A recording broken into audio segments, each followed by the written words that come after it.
Bridging the Divide is brought to you by Janice Grant from We Rise LA.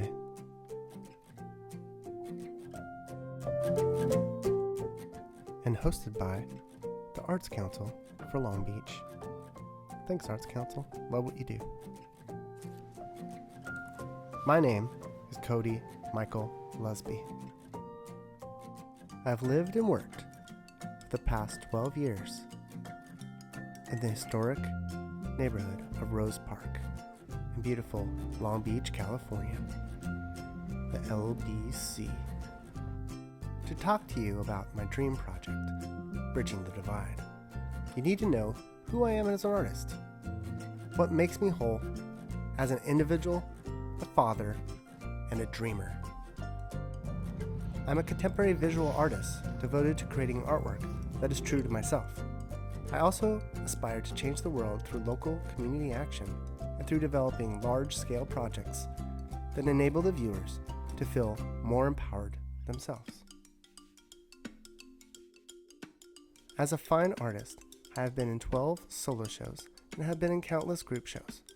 My goal with my studio practice is, as an individual, to be conscious of my voice and talk about concepts that intrigue me, with also being aware of where I exist in art history, staying relevant to the now, open to change, and evolve the work into the future contemporary, always striving for an equal blend of conceptual and beautiful.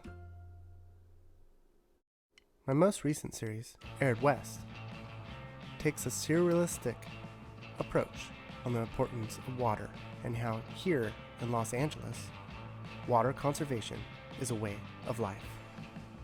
By combining black and white desert scenes and lush, full-colored bathers, the art gives us a stark reminder of California's divide between the wet north and the dry south.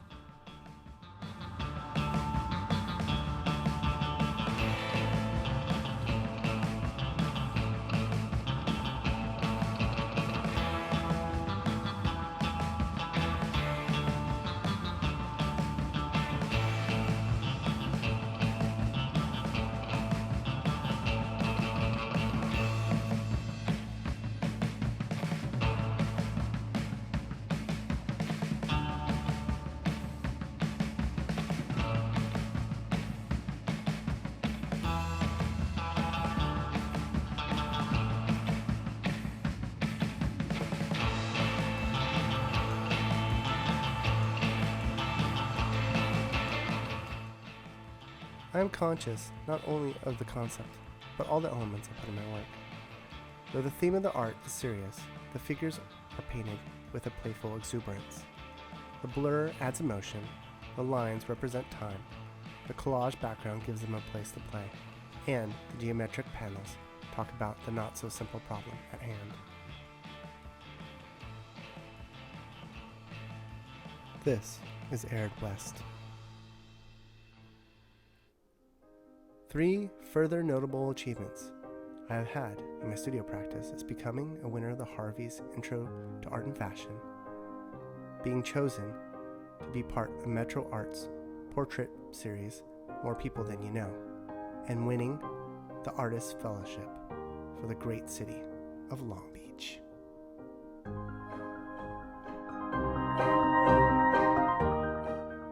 In 2010, Harvey's, a designer bag company, created an art contest, Intro to Art and Fashion, where I was one of 3 artists who won a solo show at their retail store on Melrose and had a hand-painted tote produced, which I received royalties on.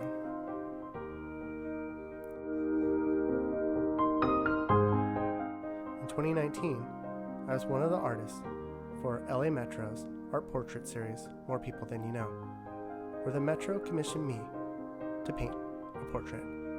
This rotating exhibition features portraits of patrons created by artists connected to the neighborhoods served by the A-Line. The artwork is displayed on digital screens in all stations along the corridor and featured on limited edition tap cards. You can also find the artwork lining the walls on the corridor leading to the main Grand Central Station. In 2022, I became an Artist Fellow of Long Beach. It is an honor to represent the city as an artist. I intend to keep living up to the qualities that have granted me this fellowship, and I hope to inspire others to add their culture to this city. Next, I would like to talk about Roses for Rose Park. 5 years ago, I became a father. It had a major effect on my art practice. I fell in love with community building. Lucky for me, my next door neighbor, Eric Copeland, was also a rad dad who helped me get involved. He was part of We Heart Long Beach, a community building nonprofit, and he assisted me with a mural project that had taken me 3 years to develop called Roses for Rose Park. With his help and the Rose Park Neighborhood Association, in the fall of 2019, we got the first large-scale mural approved and painted in a Long Beach historic district. Through this project, I learned to utilize neighbor skills and abilities to bring about change, visual change. We gathered signatures from owners, sought assistance to understanding regulations for working in a historic district. We approached small businesses for donation of paint and supplies, partnered with real estate agencies to promote and fundraise. The neighborhood itself became involved, with over 50 neighbors gathering to paint a mural that has become an attraction in our city and inspired similar projects throughout Long Beach.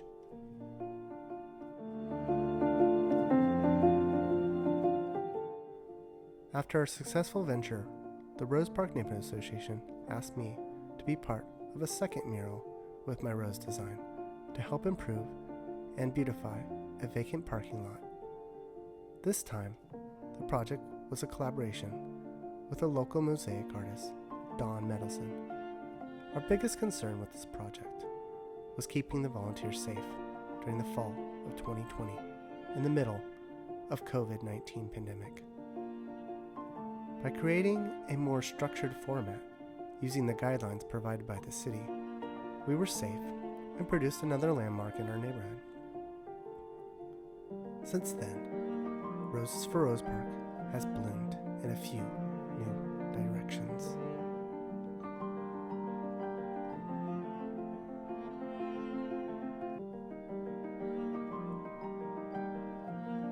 As a reaction to isolation, I decided to offer a door-to-door rose painting service to the neighborhood. My daughter and I bring our wagon full of supplies, and either I paint the rose or the resident paints the rose, and I coach them through the process. The main purpose is to meet the neighbor and get to know them, hear their story. By the end of our time together, we made connections and added a little more beauty to our neighborhood.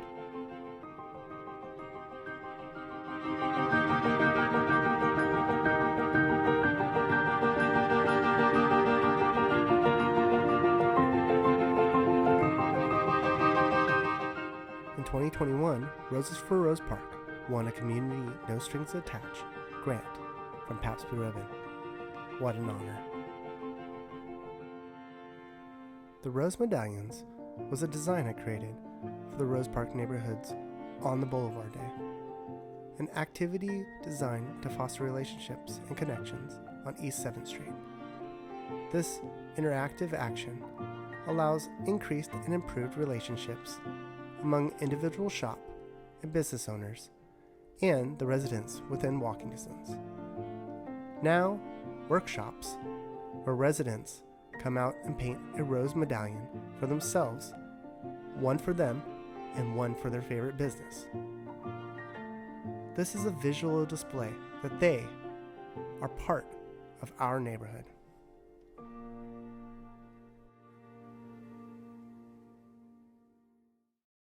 Lastly, I would like to talk about my dream project, Bridging the Divide, which is why we are here tonight.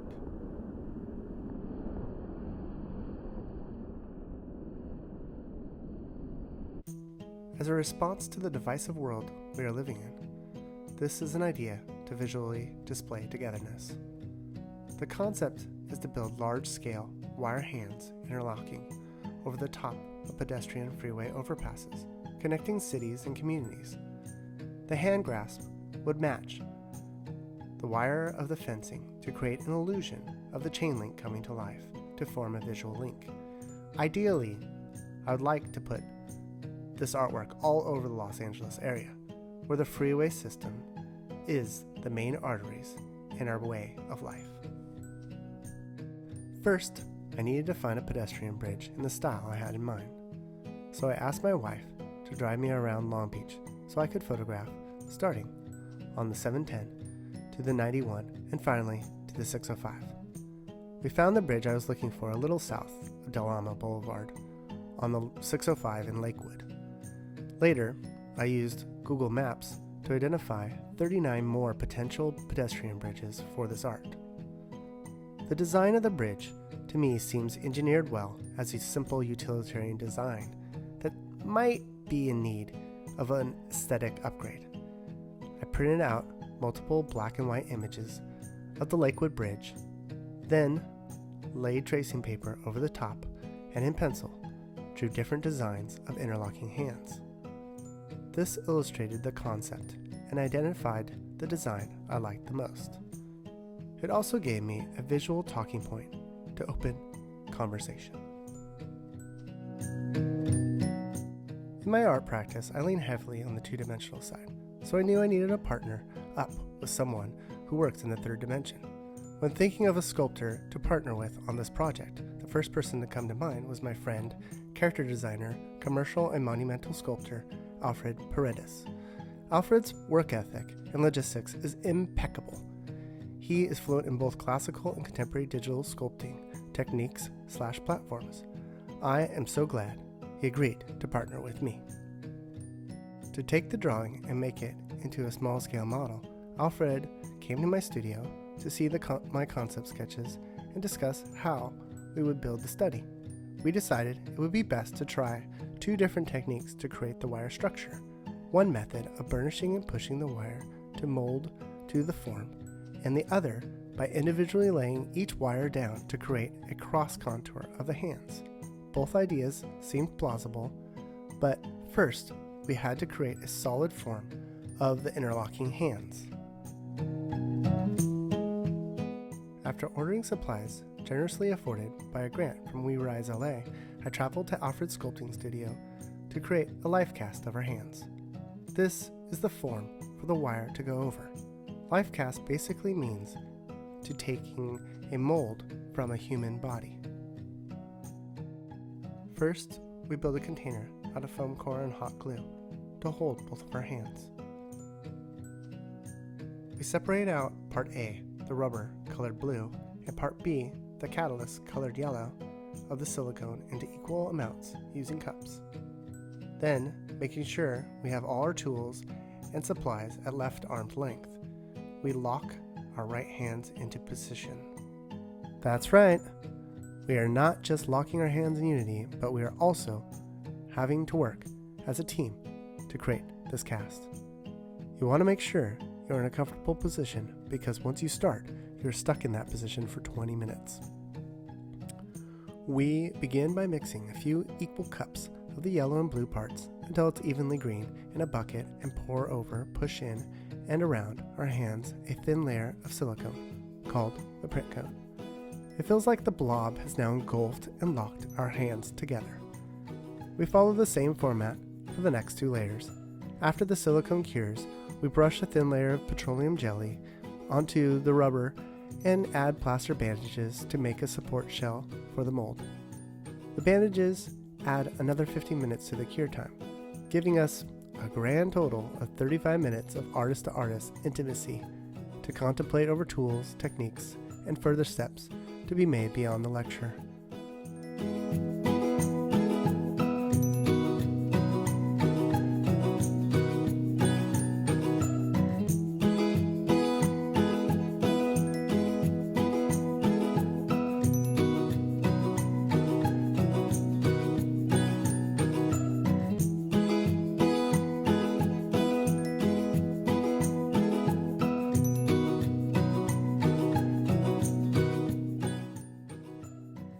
After our lunch break, we cast 3 plaster hands for me to take home to form the wire over.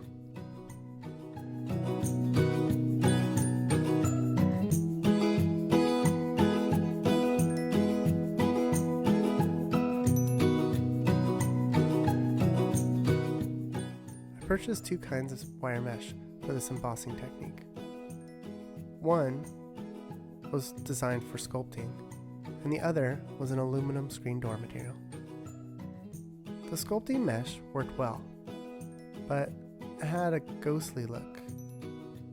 I think it might have a chance to work, but I need more practice, or I need to get even a better material than what I used. The screen door material had too much spring and wouldn't hold its form. This technique wasn't going to work with that material, so it was on to the cross contour.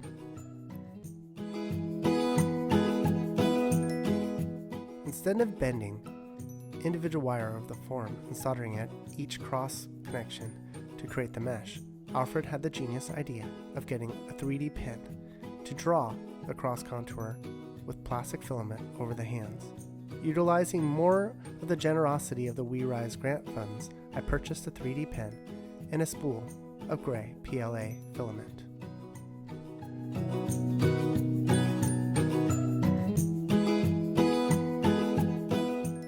Like any new medium, there's a learning curve.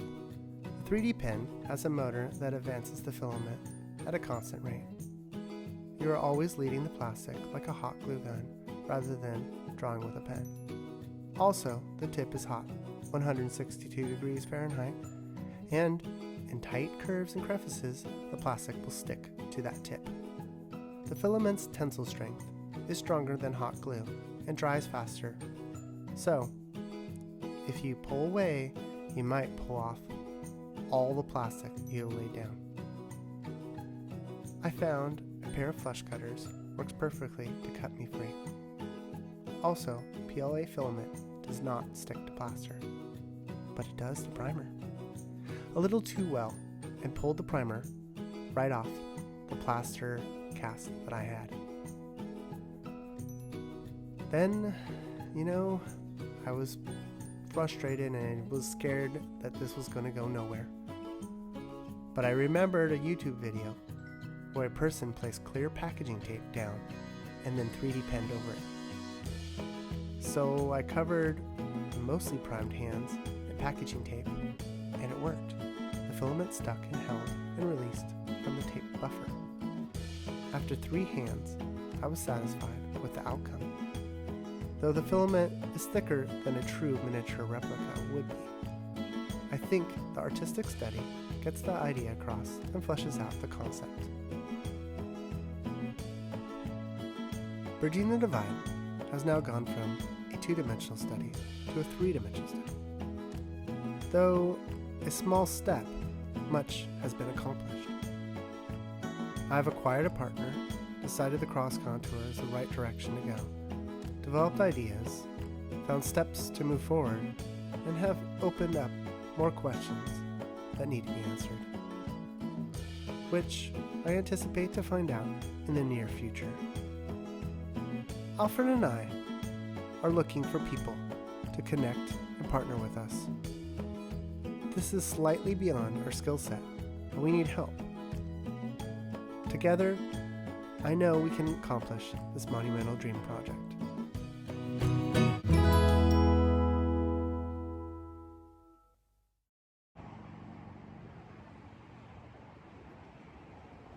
We are the music makers, and we are the dreamers of dreams. This is the beginning of a famous poem, Ode, by Arthur O'Shaughnessy.